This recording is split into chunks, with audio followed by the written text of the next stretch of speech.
But, okay. Who are you waving at? Some lady on a golf cart just whizzed by and started waving. Like, okay.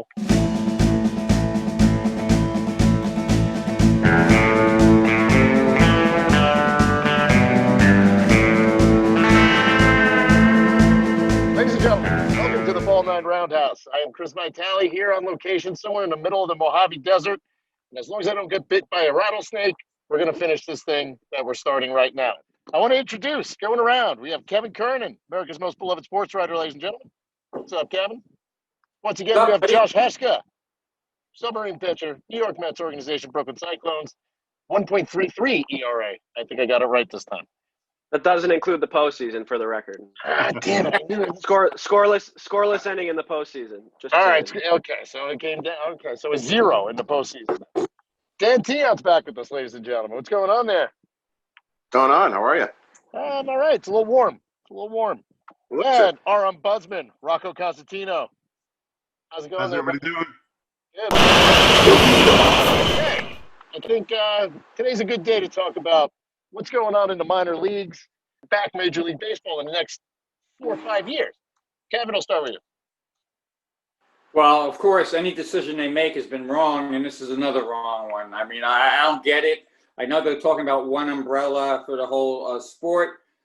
I don't want Rob Manfred in charge of minor league ball too, after what's happened with Major League Ball. So I think we really need to hope that it works out. And I talked to some minor league owners; they're very upset. They're trying to hang on. We'll see what happens, but right now, I give it a big thumbs down. Yeah, understandable. Now, Josh, you're the guy in the trenches here. You're the guy who didn't have a season. Want to talk a little bit how that affected you and how that's going to impact you going forward? Yeah, I mean, if I didn't get into minor league baseball last year, I probably never would because of the minor league contraction that's going on. Last year there was a 40-round draft. I went undrafted, and I was still lucky enough to get signed. Moving forward with these 5-round drafts, a guy like me who, maybe a little underscouted or may not, jump off the charts right away. He might not get a shot because of these, there's going to be 35 rounds of guys who go undrafted that will get those undrafted opportunities ahead of them. And we're losing a bunch of minor league teams. So there's just even less jobs and less opportunities for guys to play affiliated baseball. So I'm really lucky I got in when I could, and it's unfortunate that guys like me in the future may not get that opportunity. So Dan, before we actually started, you were talking a little bit about international ball. So I was curious about, how are you telling your guys? Are you telling them to go down, like I think you said Panama, play down there and then play some winter ball? I mean, how are these guys staying in shape and still working out for scouts? Well, it's funny. We were just having this conversation. Winter ball seems to be a go. And before they were going to say there was going to be just mainly local players. So all the homegrown. Now they're bringing in foreign players, and it depends to see what country, what they want to do with their roster limits. Mexico, I think, went from 14 foreign players down to 3. Colombia looks to have about 8 to 9. So it's going to open up the opportunity for these minor leaguers to play some winter ball and come back to spring training in some sort of playing shape, which is important. They need to. I really hope a lot of teams push for their minor leaguers that they have on their radars to play winter baseball because it's important. You can't go a full season with no baseball. You can't play. There's only so much training you can do, so much conditioning. You need to be at the same speed of the game, and if you're not, you're going to be behind. So it's I'm pushing my guys to go, and they all want to play. So right now, all my kids from Mexico are getting ready for Mexican Winter League. Dominican kids getting ready for Dominican. I have a few players from the States that are already locked in to go to Colombia and Puerto Rico. So they're just ready to go. All right. That's excellent. Rocco, I'm curious about your take on, how is this going to affect the future of the game? I mean, is there a guy, that would normally be a late round draft pick and just all of a sudden explode onto the scene and now become a superstar that we're never going to see again? I mean, are we missing out on possibly the next, great player just because he has nowhere to play. Yeah, I definitely think that's possible. I mean, that to me, this is what this whole thing is boiling down to is less opportunities. It's a definite trickle down effect. They're getting rid of the lower level minor league teams, and it's just going to be less opportunities out there and people like Josh was talking about, undrafted, underscouted players from smaller colleges, community colleges. That might be their only chance, as a late round pick to get into the game, and then that opportunity is going to be lost. And I also worry about kind of like what Dan said. You need to be playing at game speed and that kind of stuff. And if it's going to be more of instructional places, and that's what they were talking about, I guess, getting rid of teams and sending prospects to instructional camps, more of that kind of stuff, and scrimmaging. To me, that's another trickle down effect of players being less prepared for game speed, more injuries, less fundamentals, all things like that. So I think it's a big domino effect that is going to be negative, like a lot of different things that. Yeah. So Josh, how do you try and maintain, you can throw as many simulated games as you want, you throw as many bullpens as you want. How do you try and emulate, a game situation when you're throwing? Can you?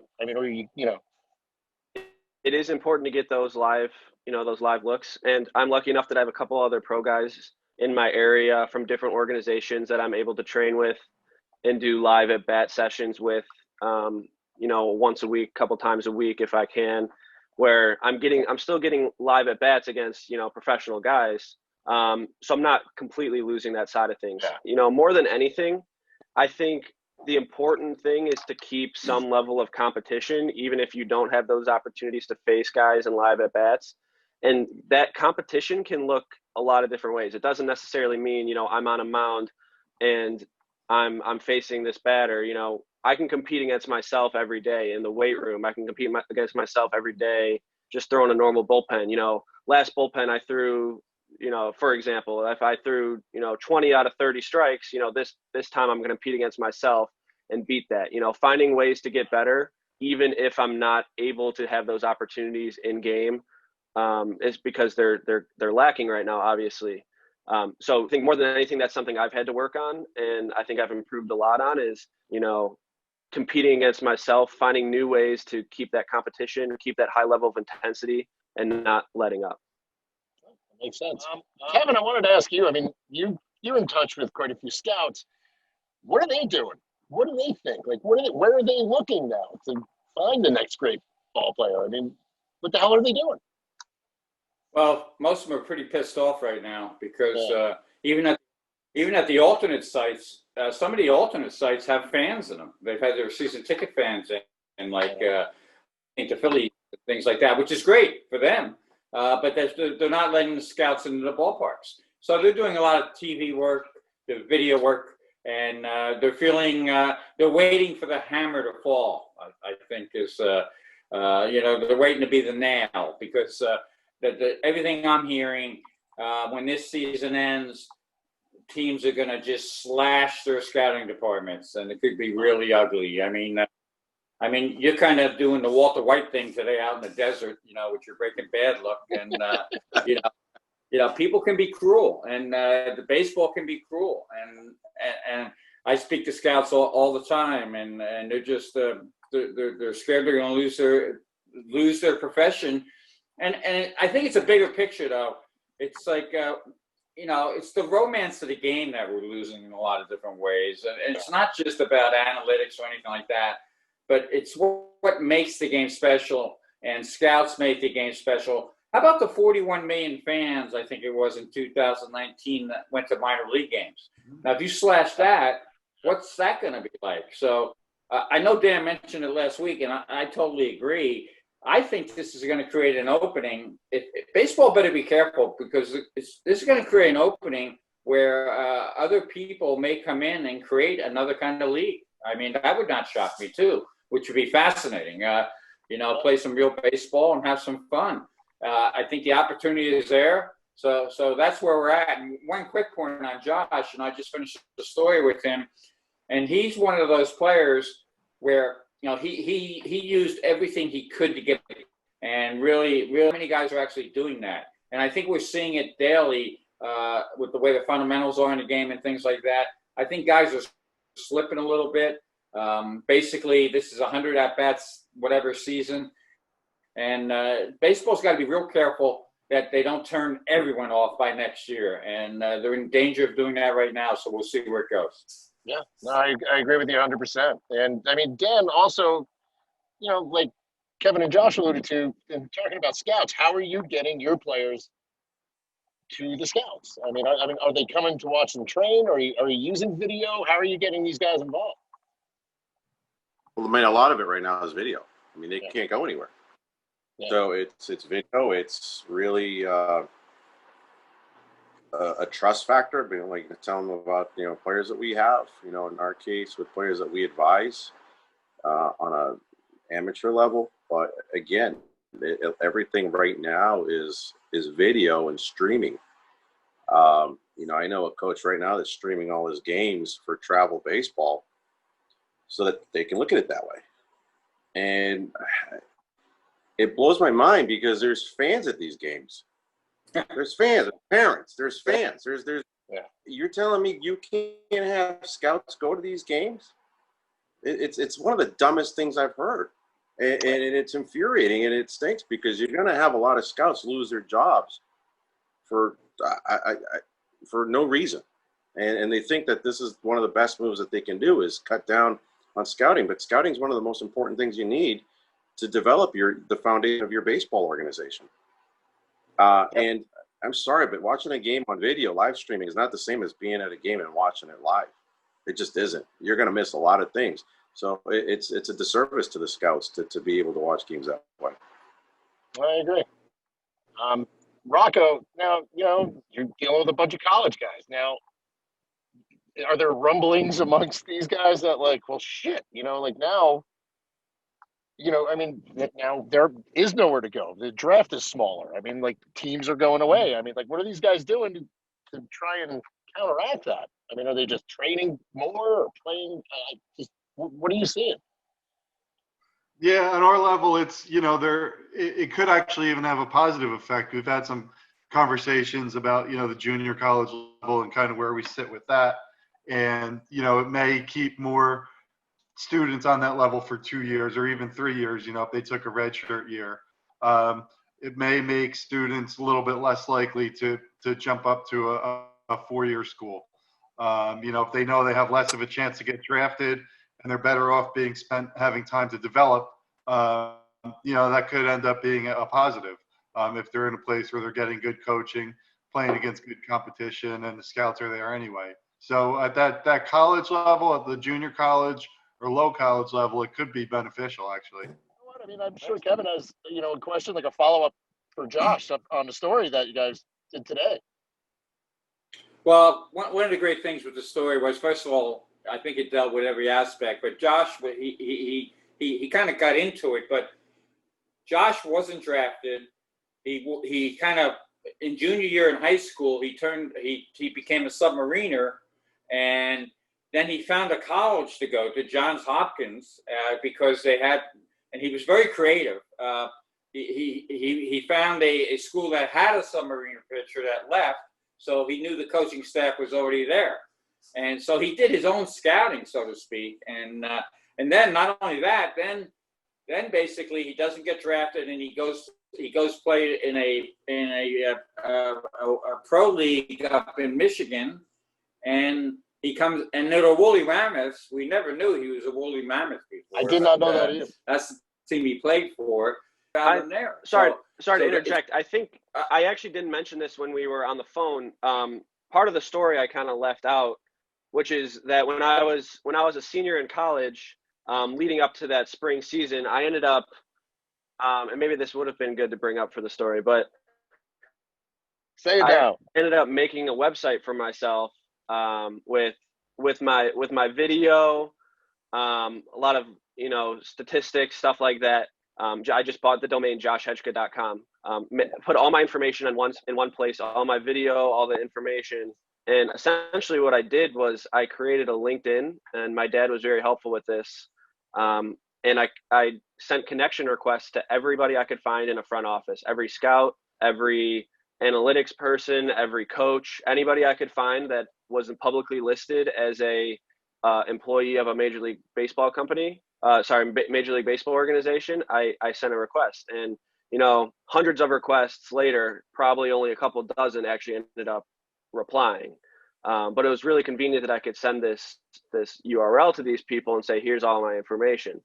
Actually, one of the people I connected with was a member of the New York Mets amateur scouting department. And, he was very encouraging. He's like, no promises, but I really appreciate, what you've done here. This is a creative way to get your name out there. And I wish you the best of luck. Obviously, I ended up going undrafted and, playing in the independent league for a few weeks, but he ended up reaching out to me when I got signed, the day before I got signed. He's asking me, are you still playing or still wanting to play? Have you been signed yet? I told him, no, I'm playing in this independent league. And I later find out that, he's probably the reason I ended up getting signed, because he actually passed along my information to the professional scouting department with the Mets. Through either coming to a game in Utica or, watching video, or I'm not exactly sure how that happened, but they were able to scout me from that league. And from there I got signed, obviously. So, I think, like you said, it is a combination of their scouting, and I had to get a little bit creative due to kind of the under scouting of Division III baseball. And some of the, I don't throw 95 miles an hour. I can't just send a video of myself throwing with a radar gun and impress people. So I have some of those, intangibles that, a scout would have to kind of discern and like. But it's a pretty interesting story, I think, and maybe I should have brought that up on our phone call, but I thought I'd tell it now if it's because I think it's kind of relevant. So, well, it's a great story, and that's part of how you got. Yeah, exactly. And but how many players? I've been doing this for 45 years, and you're probably the first player to go that far to create those, to create that link to get, for teams to do this. I mean, you might be the future of scouting. You could probably start a website tomorrow for kids, and you might make some money on the side doing that. But that's where it's going to be in the future. But I think you said a key word there, a key phrase there. The amateur scout took the time to follow up, and that gets back to what Dan was saying and what all of us are saying. Scouting is the backbone of the industry. The ways of finding players may change. I heard a great story years ago, real quick, about, I'll shorten it up, but it was a longtime scout. He was out in Oklahoma, and he had to go see somebody else, but he had given a tip on a player that he wanted to go see. He couldn't go, so he never got to see that player. So he crinkled the paper up and threw it away in the parking lot, and the Oklahoma wind took it. And he told me, this was like 30, 40, 50 years later, he goes, every day I see that piece of paper floating away because and the name on that paper was Mickey Mantle. Oh. So, so scouting is still the backbone, and what you did, Josh, is absolutely tremendous.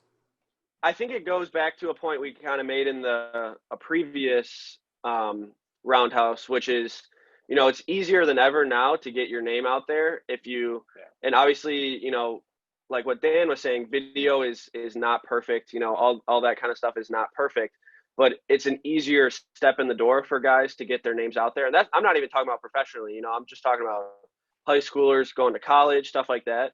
It's easier to ever, for me, I didn't have to get lucky that the Johns Hopkins coach saw me at a showcase or saw me at one of my games. I was able to reach out to him first. So I think that's a cool, feature of kind of these advancements in social media technology, is that, for the players themselves, scouts aren't perfect. They're not going to be able to see every player in America. But, if if kids are able to reach out to these scouts themselves, then, you know, that almost makes the scouts' job easier. They don't have to necessarily find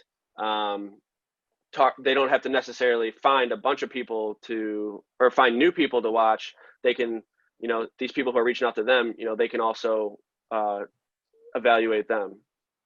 In the industry, they call it, you know, there's a bird dogging scouts, you know, kind of guys that bird dog and find the players. Essentially, you bird dog yourself. Right.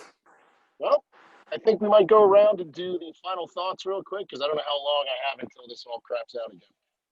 So, you know, also let me know if there's like a mountain lion coming up behind me or something like that. Just Why would we tell you?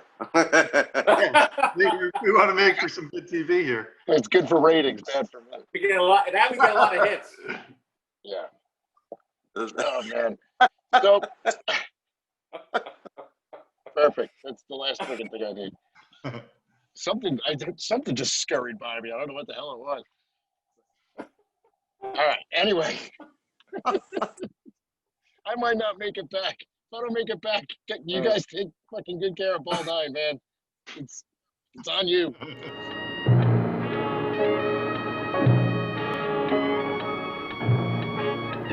All right. So we're gonna go around to the final thoughts.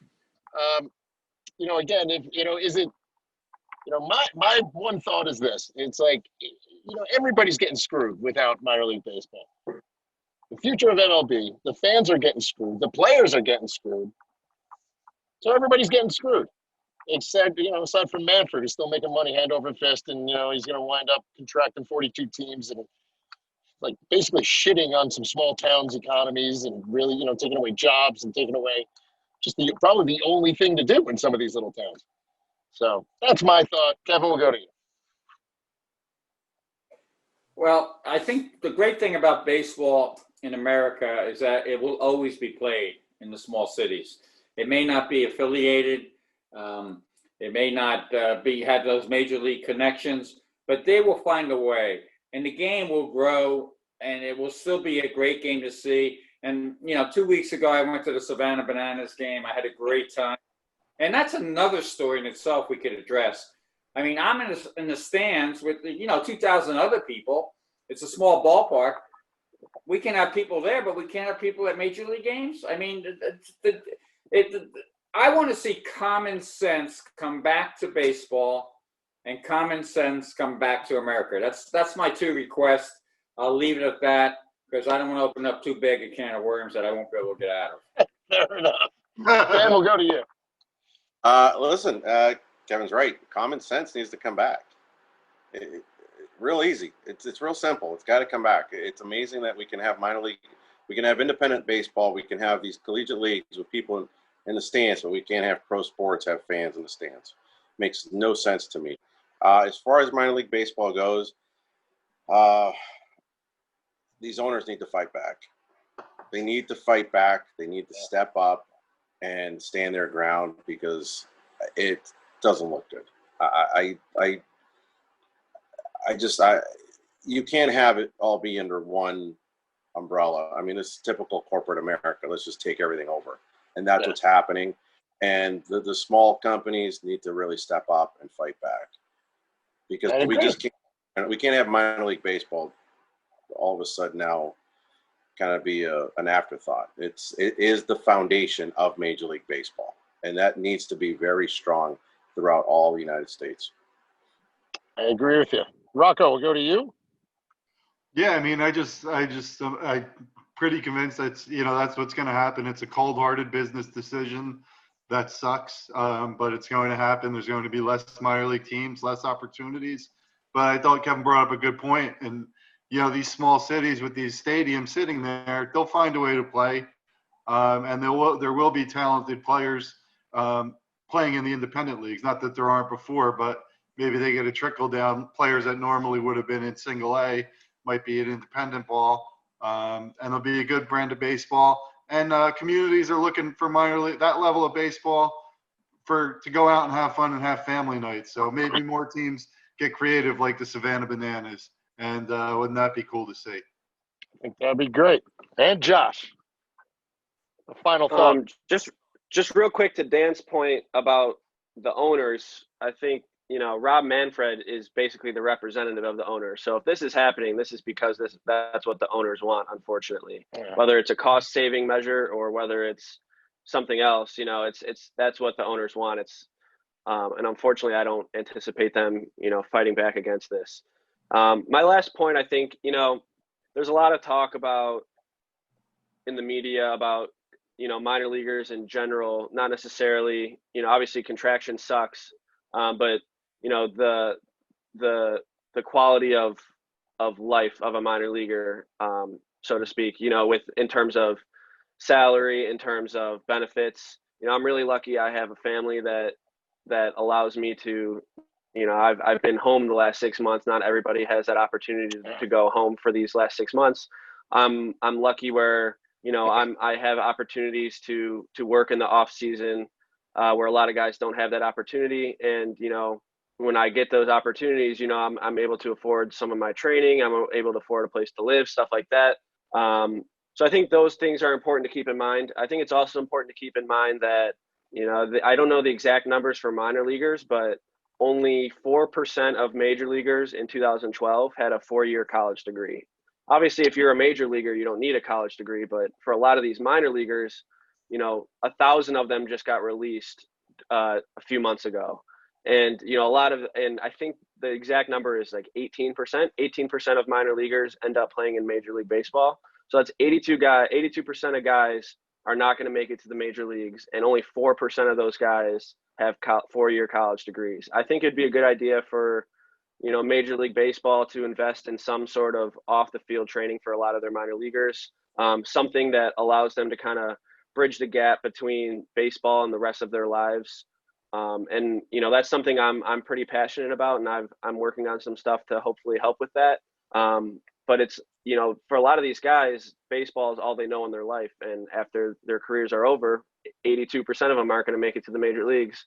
What do they do from there? So I think that's another aspect of things that I would love to see, addressed by Major League Baseball in the future, and hopefully help out some guys post baseball career. Excellent. Well, now that's going to bring us to Rocco Constantino, the Ombudsman, who loves to let us know where we screwed things up. So, what we screw up this week, Ryan? I wanted to catch Josh screwing up on his math, but I'm so brutal at math. I'd have to get back to you in about a week on that. So I'm going to trust you on your math, Josh.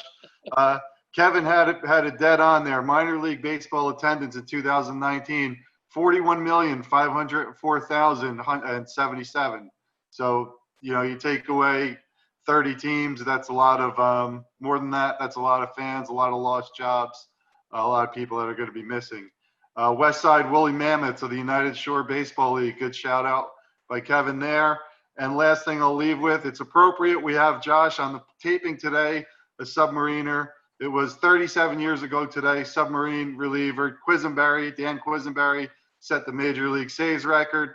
37 years ago today, 1983. So Josh, if you could do even a little bit of what Dan Quisenberry did at some point in your career, you'll be doing all right.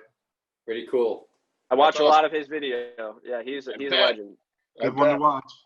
All right, guys, I want to thank everybody, Kevin, Josh, Dan, Rocco, everybody at home, and all the little creatures that are probably going to try and eat me throughout the night. We will see you next week on Roundhouse, as long as I make it the hell out of here alive.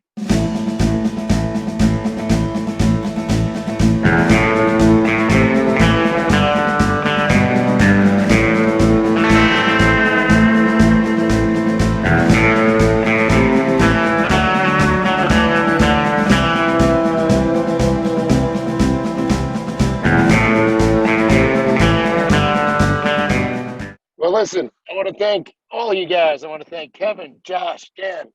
I got to do that again. Jesus. Sand.